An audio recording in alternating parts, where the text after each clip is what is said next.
Hello YouTube, it's the poet S.P. Howarth here.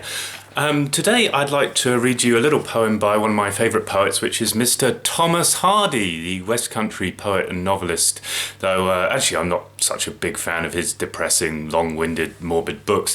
But for those of you who don't know, he also wrote a huge amount of poetry. In fact, he said once that he never would have bothered writing novels at all if it were possible to make a living out of writing verse. Incidentally, he didn't really make a living out of novels, really. He was an architect for much of his life.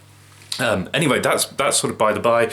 This is a little poem called Weathers, and I think in this poem, though it's one of those sort of short pieces he wrote, we see some of Hardy's real genius with verse in it, which is his brilliance with rhyme scheme and his ability to conjure up rural atmospheres with words. So here it goes. This is the weather the cuckoo likes, and so do I, when showers betumble the chestnut spikes and nestlings fly, and the little brown nightingale builds his best, and they sit outside at the traveller's rest, and the maids come forth, sprig muslin dressed, and citizens dream of the south and west, and so do I.